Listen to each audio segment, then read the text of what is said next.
Welcome to class 7 history class. आज हम पढ़ रहे हैं chapter number 3 the Delhi sultans.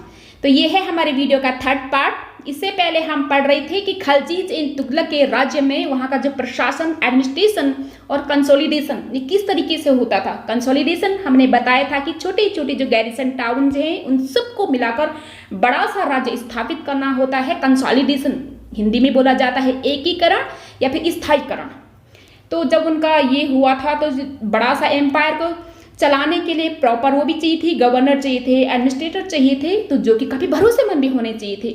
तो उन्होंने क्या किया कि जो उनके पास क्या थे कि अरिस्टोक्रेट्स थे या फिर बड़े बड़े भूस्वामी थे, तो उनको अपॉइंट करने के बजाय वो क्या करते थे कि उनके स्पेशल गुलाम होते थे जिनको बोला जाता था बंदगन। तो उन पर वो ज़्यादा भरोसा करते थे, तो उन्हें काफ़ी अच्छे से ट्रेन कर दिया जाता था, तो उन्हीं को ही वो गवर्नर्स बनाते थे। तो हम आगे पढ़ते हैं। Like the earlier sultans, the Khalji and Tughlaq monarchs appointed military commanders as the governors of territories in varying sizes. तो उन्होंने क्या किया था कि जब उन्हें अनेकों टेरिटरीज में अपना हक जमा लिया था, काफ़ी बड़ा किंगडम स्थापित कर लिया था, तो उसमें छोटे छोटे इलाके थे। टेरिटरीज मीन्स होते इलाके। तो उन इलाकों की देखभाल करने के लिए कोई इंसान भी चाहिए। तो वो क्या करते थे कि जैसे कि उनके पुराने वो करते थे, अर्ली सुल्तान्स क्या करते थे, तो ठीक खलजी एंड जो तुगलक थे उनके वंश के शासकों ने भी उसी तरीके से वही पॉलिसी अपनाई। तो उन छोटे छोटे अनेकों साइजेस के टेरिटरीज के लिए देखभाल करने के लिए उन्होंने क्या किया कि जो उनकी सेना में सेनापति होते हैं जिन्हें मिलिट्री कमांडर्स बोला जाता है, तो उनको वो एज ए गवर्नर वहाँ पे उन्होंने अपॉइंट किया। गवर्नर मीन्स होता है सूबेदार, वहाँ का मुख्य इंसान उस टेरिटरी का। ठीक है, तो उन लैंड्स को बोला जाता था इक्ता, और क्योंकि वो इक्ता जो उसका होल्डर था उसे बोला जाता था इक्तेदार या फिर मुक्ति। तो बहुत सारे एरियाज थे, तो पुलर फॉर्म हो गया मुक्तिज। तो उन मुक्तिज की जो ड्यूटी थी वहाँ पर मिलिट्री कैंपेन मीन की सैन्य अभियान, उसमें सब कुछ आता है कि वो आर्मी की प्रिपरेशन, लड़ाइयाँ, तो उनको क्या करते थे कि वो मुक्तिज उन्हें लीड करते थे, क्योंकि वो पहले कमांडर्स थे आर्मी में इसीलिए। और साथ ही साथ वहाँ पे इक्ताज में जो रूल रेगुलेशंस होते थे, नियम कानून, उसे भी वो मेंटेन बनाए रखते थे कि कहीं कोई लड़ाई झगड़ा न हो, और लड़ाई झगड़ा हो गया तो उसे सॉल्व करना, टैक्सेस वसूल करना इत्यादि। तो बदले में क्या करते थे कि जो अपनी ये सेना में सेवाएं देते थे, जिसे कि मिलिट्री सर्विसेज बोलते हैं, तो उसके बदले वो क्या करते थे कि मुक्तिज को भी कुछ चाहिए, तो उन्हें सैलरी चाहिए थी। तो सैलरी कहाँ से करते थे कि जो उनकी एरिया था ना असाइनमेंट्स, तो उस एरिया से क्या करते थे कि रेवेन्यूज को कलेक्ट करते थे। रेवेन्यूज जिसे कर बोलते हैं, टैक्स, तो उसको इकट्ठा करते थे। तो उसी के से ही वो अपनी सैलरी रखते थे और सोल्जर को भी देते थे, और साथ ही साथ जो बच जाता था उसे अपने जो उनके हायर अथॉरिटीज है यानी कि दिल्ली में सेंटर में जो सुल्तान थे उन्हें दे देते थे वो। तो इस तरीके से उनका ये सिस्टम चला करता था। और जो मुक्तिज हैं कहीं वो अपनी मनमानी न कर लें, इसके लिए क्या करना पड़ता था कि उनके सेंट्रल गवर्नमेंट से भी उनके लिए प्रॉपर अरेंजमेंट था। तो उन मुक्तिज को कंट्रोल करने के लिए क्या था कि जो उनका ऑफिस था यानी कि जो उनकी अपॉइंटमेंट होती थी मुक्तिज की, वो क्या थी, इनहेरिटेबल नहीं थी। इनहेरिटेबल मीन्स होता है कि जैसे कोई बाप बना फिर उसका बच्चा बना, ऐसा नहीं है। यानी कि जो उसके लायक था वही बनता था, और बाप के बाद बेटा नहीं बनता था। ठीक है, और साथ ही साथ क्या होता था कि जो इक्ताज में उनकी जो पोस्टिंग होती थी वो क्या होती थी, कुछ ही टाइम के लिए होती थी, शॉर्ट पीरियड के लिए होती थी, उसके बाद उनका ट्रांसफर कर दिया जाता था वहाँ पर। तो आगे हम क्या पढ़ते हैं कि these harsh condition of service, यहाँ पर से है कहाँ से, these harsh condition of service were rigorously imposed during the रेंज ऑफ अलाउद्दीन खलजी एंड मोहम्मद तुगलक। तो जो इस टाइप की जो कड़ी शासन व्यवस्था थी उसको क्या था कि जो इस टाइप की सेवा कड़ी व्यवस्था थी जो अलाउद्दीन खलजी एंड मोहम्मद तुगलक के राज्य में उस अच्छी तरीके से होता था। जब कड़ी शासन व्यवस्था होगी तभी तो वहाँ पे अच्छे से रूल होगा और काम अच्छे से चल पाएगा, वरना लोग ढीले ढाले हो जाते हैं, आलसी हो जाते हैं, फ्री का पाना चाहते हैं, इसीलिए वो सब जरूरी था। तो फिर उनको क्या करना था कि जो मुक्तिज थे उनको ये सब काम करने के लिए क्या होता था, एक तो इस बेसिस पे उनका सिलेक्शन होता था कि कोई हेरिटरी ना हो, और जो है वो कुछ टाइम बाद उनका ट्रांसफर कर दिया जाता था। और साथ ही साथ जो रेवेन्यू जो कलेक्ट करते थे ना, तो उसका भी लेखा जोखा होता था कि कहीं वो कम ज़्यादा तो नहीं ले रहे हैं, ठीक है, या फिर हमें तो ज़्यादा तो कहीं अपने को ही ज़्यादा रख रहे होंगे, इस तरीके से कि सेंटर को नहीं भेज रहे होंगे, कुछ गड़बड़ी घोटाला। तो इसके लिए क्या होते थे कि अकाउंटेंट्स होते हैं, अकाउंटेंट्स जो कि यहाँ पर अकाउंट्स का जो लेखा जोखा रखता है उसे बोला जाता है। तो वो क्या करते थे कि वो रेवेन्यूज को बहुत ढंग से उसकी जांच पड़ताल करते थे, ठीक है, जो कि मुक्ति इकट्ठा करती थी। और जो वो मुक्ति क्या करते थे, जितना रेवेन्यू वो इकट्ठा करते थे वो क्या होता था कि वो स्टेट से यानी कि राज्य से प्रिस्क्राइब किया जाता था, यानी कि वो जो अमाउंट उनका स्टेट डिसाइड करेगा उतना ही अमाउंट में वो टैक्सेस को कलेक्ट करेंगे, और साथ ही साथ उतनी ही अमाउंट में वो उतने ही नंबर में सोल्जर्स को भी रखेंगे, यानी कि अपनी मर्जी से वो कम नहीं कर सकते थे, ज़्यादा नहीं कर सकते थे, ऊपर से उनको सख्त आदेश होता था कि उसी हिसाब से उन मुक्तीज को काम करना होता था। तो as the Delhi sultans brought the hinterland of the cities under the control, they forced the landed chieftains, the samant or aristocrats, the rich landlord to accept their authority। तो जैसे क्या किया कि दिल्ली सुल्तान ने क्या किया कि अपने गैरिसन टाउन्स के आसपास जो सारा हिंटरलैंड था उस पर अपना कब्जा कर लिया, अपने कंट्रोल में रख लिया। तो वहाँ पर पहले बड़ी बड़ी सामंत माने कि जो उच्च फैमिली के लोग होते हैं उन्हें एरिस्टोक्रेट्स बोला जाता है, कुलीन लोग, काफ़ी धन वैभवशाली होते हैं वो। और साथ ही साथ जो वहाँ पर क्या थे कि रिच लैंड होल्डर्स थे और भूस्वामी, तो उनको भी क्या करते थे कि अपनी अथॉरिटी मानने के लिए, यानी कि वो मानते थे कि हम तुमसे आगे हम हैं, ठीक है, उन्हें अपने सामने झुकने के लिए वो मजबूर कर देते थे। तो under Alauddin Khalji the state broad, और अलाउद्दीन खलजी के जो स्टेट था मतलब उसके राज्य में क्या हुआ कि जो रेवेन्यूज का कलेक्शन था और उसका जो निर्धारण था उस पूरे उन पर यानी कि बड़े बड़े सामंतों पर भी वो पक्का उसने कंट्रोल कर लिया था। तो यहाँ तक कि जो उनका जो वो थे ना चीफटेंस क्या करते थे, वो भी कम बदमाश नहीं थे। तो चीफटेन क्या करते थे कि उनके जो हक थे पहले, यानी कि जो छोटे छोटे बेचारे कृषक थे उनसे वो टैक्सेस लेते थे, लेवी मीन्स लेना, टैक्सेस लेते थे वो, ठीक है। आपने ये चैप्टर फर्स्ट में पढ़ा था कि वो क्या करते थे कि बेचारे जो पहले वनवासी थे उनको खदेड़ा जाता था, कुछ तो भाग जाते थे, कुछ बेचारे छोटे छोटे कृषक बन जाते थे, तो लोकल रीजन के जो लैंडलॉर्ड्स थे उनसे वो टैक्सेस को कलेक्ट करते थे, इसलिए सोशल डिफरेंसेस क्रिएट हुआ था। ये हमने अच्छे से पढ़ा था।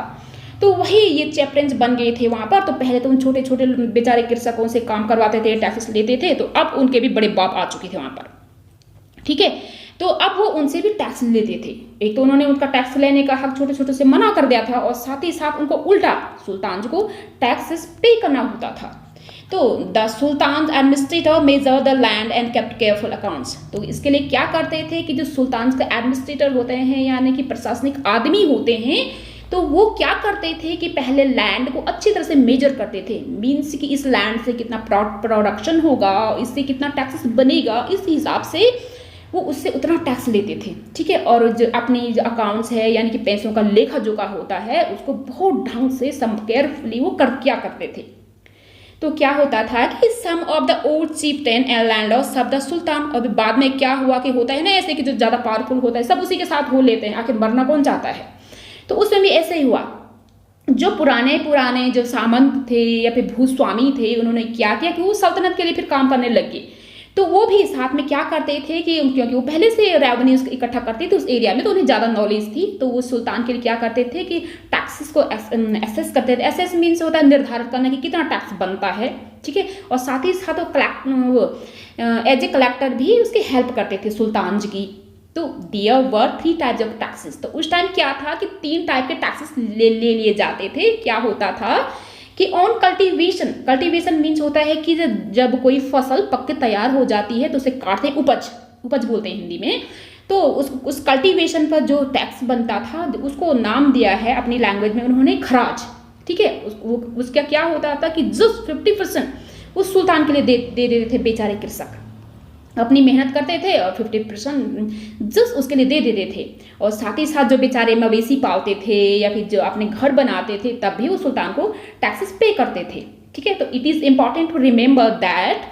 तो हमारे लिए ये भी जानना उतना ही जरूरी है कि जो ये सब कॉन्टिनेंट है, इंडियन सब कॉन्टिनेंट, उसके काफ़ी बड़े एरियाज पर जो है मुगल सुल्तान का हक हो चुका था, लेकिन इससे भी ज़्यादा काफ़ी बड़ा एरिया था जो कि अभी भी उनके कंट्रोल के बाहर में था, ठीक है। तो वहाँ पर उनका हक नहीं था। तो साथ ही साथ it was difficult to control distant provinces like Bengal from Delhi. और साथ ही साथ इससे ये हुआ कि दिल्ली के आसपास वाला एरिया तो उन्हीं के कंट्रोल में था, लेकिन जो दूर दराज के छोटे छोटे राज्य हैं, प्रोविंसेस मीन्स होते हैं कि छोटे छोटे राज्य, जैसे कि बंगाल में, तो सेंटर से उनका कंट्रोल काफ़ी दूर था, तो कंट्रोल ढंग से हो नहीं पाता था, ठीक है।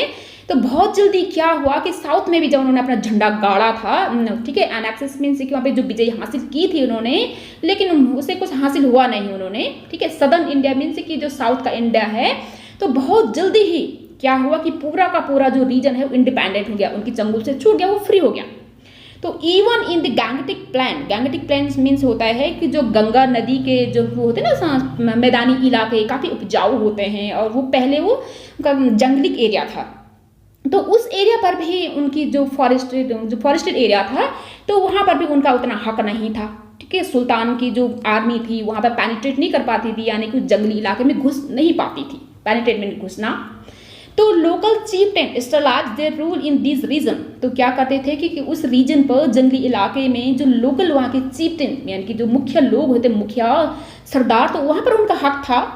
तो समटाइम्स कभी कभी क्या करते थे कि रूलर्स लाइक जैसे अलाउद्दीन खलजी, मोहम्मद तुगलक, क्या करते थे ना कि उस इलाके में, जंगली वाले इलाके में घुस पाते थे, वहाँ पर अपना अधिकार कर लेते थे बड़ी मुश्किल से, लेकिन वो भी ज़्यादा नहीं टिकता था, only for a short duration, मतलब थोड़ी टाइम के लिए टिकता था, ज़्यादा नहीं था।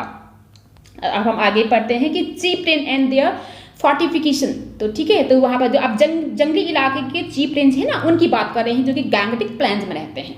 तो इब्न बतूता एक क्या है ना कि ये एक घुमक्कड़ है, ट्रैवलर है, जो कहाँ का था, मोरक्को अफ्रीका का था। तो 14th सेंचुरी में वो यहाँ पर आया था, तो उसने उन चीफटेन्स के बारे में बताया है, वो जंगली चीफटेन। तो उन्होंने क्या बोला है कि fortified themselves in mountains, rocky even and rough places as well as in bamboo groups. तो वो क्या करते थे कि उन्होंने वर्णन किया है कि जो चीफटेन्स थे वो कहाँ पर रहते थे, पहाड़ों में रहा करते थे, पथरीली जगह में, जब ऊबड़ खाबड़ वाली जगह में वो रहा करते थे। और साथ ही साथ वहाँ पे क्या होता था, बैम्बू यानी कि वो है ना बांस का जो झुरमुट होता है, वहाँ पर वो रहा करते थे। मतलब उनके बीच में ऐसा पशुओं की तरह नहीं, मतलब कि वहाँ उस इलाके में, काफ़ी इलाके में बांस होता था। तो बांस की क्या खूबी है, थोड़ा हम अब पढ़ते हैं। तो in India the bamboo is not hollow, ठीक है, इट इज़ बिग। तो उन्होंने साथ ही साथ ये बोला कि जो इंडिया में जो बांस होता है एकदम उच्च क्वालिटी की होता है, यानी कि होलो का मतलब जिस अंदर से खाली पार्ट नहीं है, मीन्स कि काफ़ी मजबूत होता है, ये काफ़ी बड़ा होता है, ठीक है। और कई पार्ट तो उसके ऐसे होते हैं, आपस में इतने से उलझे होते हैं कि वहाँ आग तक नहीं पहुँच पाती है। और they are on the whole very strong, यानी कि आफ्टर ऑल जो होते हैं टोटल मिला करके वो काफ़ी स्ट्रॉन्ग होते हैं, ठीक है। यहाँ तक कि आग तक नहीं पहुँच पाती, जहाँ तो सोचो कि कितना स्ट्रॉन्ग होता होगा। द चीफटेन, तो चीफटेन क्या करता था कि उस इलाके में रहा करते थे जहाँ पर बैम्बू कुछ ज़्यादा होता था। तो वो बैम्बू क्या करते थे ना कि अपने लिए वो रैम्पट का काम करते थे उनके लिए। रैम्पट मीन्स होता है कि वॉल, किला, जिससे कि उन्हें प्रोटेक्शन मिलती थी। तो आपने अक्सर देखा होगा कि छोटी छोटी इस तरह की जो झोपड़ियाँ होती हैं, सॉरी डायग्राम बेकार है, तो उसके आसपास इस तरह से बाड़ जैसी होती है ना वॉल बैम्बू की। तो वो तो खैर इस जमाने में तो खाली ऐसे होता है थोड़ा सा मवेशियों से, जैसे हम अपने घर का आंगन बनाते हैं उसी तरीके से।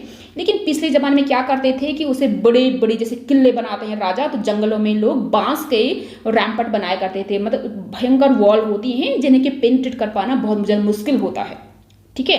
तो उनके अंदर क्या था कि उसी के अंदर ही उनके मवेशी रहते थे, उनकी फसलें उगाया करते थे, और जब बारिश होती थी तो वहाँ पे पानी इकट्ठा कर लिया जाता था। Hence they can not be subdued except, तो क्या करते थे कि जो बांस के उन्होंने जो बना रखे थे किले, तो उसको सबड्यूट कर पाना मीन्स कि उसको ढहाना, गिराना काफ़ी मुश्किल होता था। उसको सिर्फ मतलब बर्बाद कर पाती थी सिर्फ और सिर्फ एक पावरफुल आर्मी थी। और उसमें भी एक कंडीशन थी, उनके पास क्या होने चाहिए थे कि स्पेशली प्रिपेयर्ड इंस्ट्रूमेंट्स होते, ऐसे हथियार होते थे जो कि बैम्बू को कट डाउन कर सके, ठीक है। अदरवाइज उस पर पेनिट्रेट कर पाना, वहाँ पे अपना कब्जा जमाना पाना बहुत मुश्किल होता था।